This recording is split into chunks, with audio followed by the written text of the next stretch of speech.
First, I'm. result. My money avoidance is low. Mm-hmm. Description low, 2.30. That's a good thing, right? Yeah. Okay. Yeah. Because before I would avoid anything about money. See? Okay. But wait. That's exactly what I want to talk about. I want you to be able to see the difference. So when we first started, you feel like you were more of a money avoider. I definitely was. Now, I feel I was. Hold on, let me bring back our agenda. I was. That's for sure. Like, I could not talk about money. I didn't feel comfortable talking about money because of the idea of not having. Okay. Feeling like I don't have. Okay. So it was really like, I can't. Let me just act like it doesn't exist. And the more I acted like it didn't exist, the more that it came clear to my face. So we got to work on that being zero. No. You're fine. Okay. Yeah, it's low. Low means that's not you. That means you're good. Okay. You're good, right? So, but I also want you to go down because I want you to read a little bit about it. You know, I like my clients to be like, when you graduate, I want you to be so knowledgeable. People don't even know how knowledgeable you are, right? So, and these aren't, again, we know these aren't typical conversations that come up. Nobody's talking about, are you money avoidance? Are you money vigilant? No one's talking about that. Yet we have these, we carry these with us, right? So I want you to read over money avoidance just so you have an idea of what that means. Okay. All right. Read it now? Yeah, on page 4. Okay, so let's read it. I'm going to read it out loud. Mm-hmm. Higher scores on the money avoidance. Higher score of money avoidance scale suggests a belief that money is bad. I used to think like that.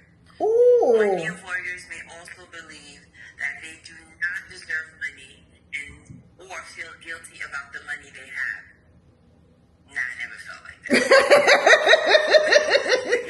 Now, wealthy people are greedy or corrupt, and they can be a virtue in living with less money. Nah, I never felt like that. Because of their negative association with money and the wealthy, money avoiders may sabotage their financial success and or give money away in their unconscious effort to stay at a lower socioeconomic level. Studies have found that money avoidance can be associated with trying not to think about money, ignoring financial statements, overspending, enabling others financially, and having difficulty managing a budget. Yes. Occupational choice is related to money avoidance also. For example, individual is helping professions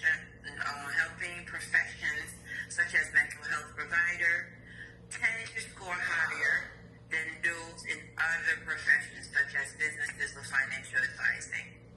Based on your response, you do not exhibit a significant money avoidance belief. You see? The middle part that says, studies have found that money avoidance can be associated with trying not to think about money, ignoring financial statement, overspending, enabling others financially, and having difficulty managing a budget. That was me. That was you. Was. So you're able to identify your progress, right? Like, I can budget the budget, not even writing it down. I just want to write it down so I can go back. Like, the book is over there, right? And I'm like, okay, I can't do this on the computer. I can't do this on the computer. But I'm like, nah, I'm going to deal with the book. Because I flip back and forth. Yeah. And see the numbers easily.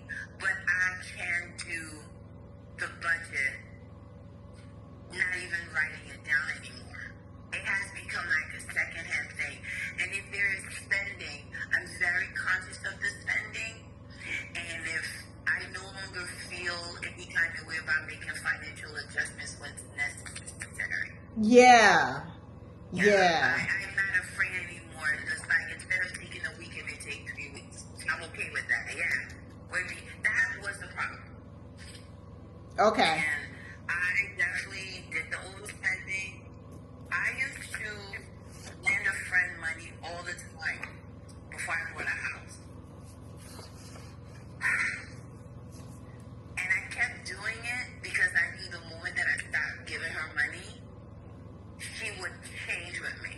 You knew this. I knew this and enabled it because I didn't want the relationship to change because of a fear of abandonment. Okay. Okay. So how were you able to, or have you been able to get over that hump? Oh, I did, real quick. How? How? People... So, one day she asked me to borrow money to pay her insurance. And at the time, she made more than me. Okay. So I took the leap and I was like, if she leaves me, then this was not that this was not a friendship, but this has ran its course. So I said to her, I'm going to lend you that money. I don't need it back. Because typically you are the only person I lend money to. Okay. If I lend you money, I don't expect it back. So I always tell people, I'm going to give it to you. Yeah. So we don't have no issues. This would be the last time because I'm saving for my house. You created a boundary? I did. With intent, with a purpose. It was connected to a purpose. So that's how you were able Very to... clear. Okay. Okay, that's good. That's good. That's real good. I noticed the difference right away. Really? Yeah, like within that week, I noticed the difference of the calls stopping. Okay. We've been months not talking to each other. Okay. And this is a best friend. Really? Yeah, this is a best friend of over 20 years. So, it did, I don't want to say it did. It did bother me, now it's just there. Like, I'm very clear of it, and because I'm very clear of it, the boundaries are still there. Okay. The boundaries are still there, and I really move accordingly. Okay. So the accordingly is when I see you, I see you. When I talk to you, I talk to you. Yes. That's exactly it. Okay. All right. That enabling thing. It's a real thing. To be honest with you, that was my fault. How so? I should have said no the second time. Did you feel it? Like, did you feel it internally? Did you feel like a dis-ease about it? Like a discourse about it? It just came to, I noticed a pattern after a while. Like, when the person needed something, they were very consistent with the phone call. Then they worked up the nerve to ask. And then they were very consistent with the phone call, like a couple of days after. And then they kind of shied away until they needed it again. Okay. So that was the go-to person. Okay. But I'm glad that you acknowledged that, because that, if you think about, let me just say first with a disclaimer, when you give or lend money to family or friends, obviously that's taken away from whatever you want to do. So ideally you would like that relationship to be reciprocal, as reciprocal as possible. Right? And that doesn't always mean it's going to be reciprocal financially. It might be reciprocal financially from for one person, and then it might be emotionally reciprocal with the other person. But it has to be a fair exchange, not a robbery, right? Yes, it's fair exchange. And I think that a lot of times people feel like the fair exchange is them giving you emotional support, or a plate of food, or when you come and visit them, a place to stay. Okay. However, I think a lot of times that they overstretch that. Okay. And they use it as a bartering system for them to feel like it's okay for me to ask you for money. Okay. That's just how I've seen it over and over again in reference to people borrowing money. But you know, when you would think I made you a plate of food. Yeah, for sure. That's money. I saved you money. So that's two, right? Two concepts. One is giving you money. One is saving you money. Right? So how do you feel like you're an enabler today? No? All right, let's go. The next one. What is your money focus score? I see that it's medium. I'm like, let's find out what that is. There you go. That's what I want. That's exactly what I was about to say. Before you give me that look, Find out what it is first, right? So read it. The money focused believe that the key to happiness and the solution to their problems is to have more money. At the same time, they believe that one can never have enough money or find that the pursuit of money never quite satisfies them. The higher the score, the more money focused the money, they are likely to have a lower net worth to carry credit cards. Why you laughing?